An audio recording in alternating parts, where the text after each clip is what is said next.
നമസ്കാരം. കാലവർഷം കേരളത്തെ തണുപ്പിക്കുമ്പോൾ കേരളം വീണ്ടും ഉപതെരഞ്ഞെടുപ്പ് ചൂടിലേക്ക് പോവുകയാണ്. നിലമ്പൂർ ഉപതെരഞ്ഞെടുപ്പ് പ്രഖ്യാപിച്ചു. ജൂൺ 19-നാണ് ഉപതെരഞ്ഞെടുപ്പ് നടക്കുക. ജൂൺ 23-നാണ് വോട്ടെണ്ണൽ. PV അൻവർ രാജിവെച്ചതിനെ തുടർന്ന് വന്ന ഒഴിവിലേക്കാണ് ഉപതെരഞ്ഞെടുപ്പ് നടക്കുന്നത്. നിലമ്പൂർ ഉൾപ്പെടെ രാജ്യത്തെ 5 നിയമസഭാ മണ്ഡലങ്ങളിലും ജൂൺ 19-ന് ഉപതെരഞ്ഞെടുപ്പ് നടക്കും. ഗസറ്റ് വിജ്ഞാപനം ഈ മാസം 26-ന് ഉണ്ടാകും. ജൂൺ 2-നാണ് നോമിനേഷൻ സമർപ്പിക്കേണ്ട അവസാന തീയതി. നോമിനേഷൻ പിൻവലിക്കാനുള്ള അവസാന തീയതി ജൂൺ 5-നാണ്. ഉടൻ മുന്നണികൾക്ക് സ്ഥാനാർത്ഥികളെ പ്രഖ്യാപിക്കേണ്ടി വരും. തദ്ദേശ തെരഞ്ഞെടുപ്പിന് മുൻപ് കേരള രാഷ്ട്രീയത്തിൽ മുൻതൂക്കം ഉറപ്പിക്കാനുള്ള സുവർണ അവസരമാണ് പാർട്ടികൾക്ക്. CPM-ഉം കോൺഗ്രസും ആരെ സ്ഥാനാർത്ഥിയാക്കുമെന്നതാണ് നിർണായകം.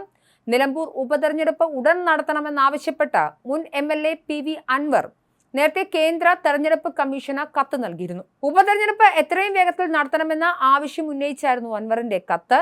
ഇനിയും വൈകിയാൽ നിയമ നടപടിയുമായി ഹൈക്കോടതിയെ സമീപിക്കുമെന്നും PV അൻവർ കത്തിൽ വ്യക്തമാക്കിയിരുന്നു. തെരഞ്ഞെടുപ്പിൽ കോൺഗ്രസിന്റെ മുന്നൊരുക്കം ഏകോപിപ്പിക്കാനുള്ള ചുമതല നേരത്തെ AP അനിൽകുമാറിന് നൽകുകയും ചെയ്തിരുന്നു. നിലമ്പൂർ മണ്ഡലത്തിൽ CPM-ന്റെ പ്രവർത്തനങ്ങളുടെ ചുമതല M സ്വരാജിനാണ് നൽകിയിട്ടുള്ളത്. കുറച്ചു മാസങ്ങളെ നിയമസഭയുടെ കാലാവധി പൂർത്തിയാക്കാൻ ഇനി ബാക്കിയുള്ളൂ. അതുകൊണ്ട് തന്നെ തെരഞ്ഞെടുപ്പ് നടത്തേണ്ടതില്ലെന്ന വിലയിരുത്തലുമുണ്ടായിരുന്നു. ഇതിനെ അപ്രസക്തമാക്കിയാണ് കമ്മീഷൻ തെരഞ്ഞെടുപ്പ് പ്രഖ്യാപിക്കുന്നത്. CPM-നോടും മുഖ്യമന്ത്രി പിണറായി വിജയനോടും ഇടഞ്ഞാണ് PV അൻവർ MLA സ്ഥാനം രാജിവെച്ചത്. തൃണമൂൽ കോൺഗ്രസിൽ ചേർന്ന അൻവറിനോട് സഹകരിക്കാൻ നേരത്തെ UDF തീരുമാനിച്ചിരുന്നു. തദ്ദേശ തെരഞ്ഞെടുപ്പ് അടുക്കാനിരിക്കെ നടക്കുന്ന ഉപതെരഞ്ഞെടുപ്പ് പിണറായി വിജയനെ വിമർശിച്ച് പുറത്തുപോയ PV അൻവറിനും CPM-നുമൊപ്പം UDF-നും നിർണായകമായാണ് വിലയിരുത്തുന്നത്.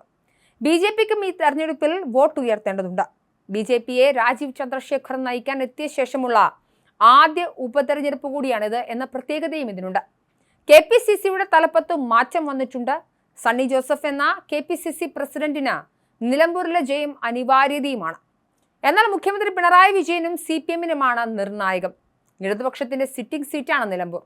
അതുകൊണ്ട് തന്നെ നിലമ്പൂരിലെ തോൽവി CPM ആഗ്രഹിക്കുന്നുമില്ല. മലപ്പുറം ജില്ലയിലെ ഉപതെരഞ്ഞെടുപ്പുകൾ ഇത് ആദ്യമായല്ല നടത്തുന്നത്.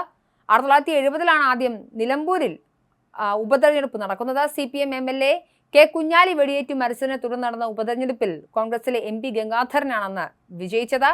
1980-ലും നിലമ്പൂരിൽ ഉപതെരഞ്ഞെടുപ്പ് നടന്നു. കോൺഗ്രസ് MLA C ഹരിദാസ് രാജിവെച്ച ഒഴിവിൽ അതേ പാർട്ടിയിലെ ആര്യാടൻ മുഹമ്മദ് ജയിച്ചു. നിയമസഭാ തെരഞ്ഞെടുപ്പിൽ മത്സരിക്കാതെ മന്ത്രിയായ ആര്യാടന് നിയമസഭയിലെത്താൻ വേണ്ടിയാണ് ഹരിദാസ് രാജിവെച്ചത്.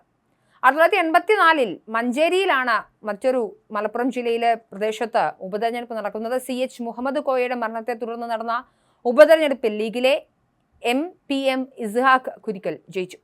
1992-ൽ താനൂരിലാണ് അടുത്ത ഉപതെരഞ്ഞെടുപ്പ് നടന്നത്. P സീതി ഹാജിയുടെ മരണത്തെ തുടർന്ന് നടന്ന ഉപതെരഞ്ഞെടുപ്പിൽ ലീഗിലെ കുട്ടി അഹമ്മദ് കുട്ടി ജയിച്ചു. 95-ൽ തിരൂരങ്ങാടിയിലായിരുന്നു അടുത്തത്. INL-ൽ ചേർന്നതിനെ തുടർന്ന് ലീഗിലെ UA ബീരാൻ രാജിവെച്ച ഒഴിവിൽ നടന്ന തെരഞ്ഞെടുപ്പിൽ കോൺഗ്രസിലെ AK ആന്റണി വിജയിച്ചും കയറി. 17-ൽ വേങ്ങരയിലും ഉപതെരഞ്ഞെടുപ്പ് നടന്നു. എന്തായാലും കേരളം മറ്റൊരു തെരഞ്ഞെടുപ്പിന്റെ ചൂടിലേക്ക് മാറുകയാണ്. എന്തായാലും മുന്നണികളെല്ലാം തന്നെ സ്ഥാനാർത്ഥികളെ ഉടൻ തന്നെ പ്രഖ്യാപിക്കേണ്ട സ്ഥിതിയുമാണ് ഉള്ളത്.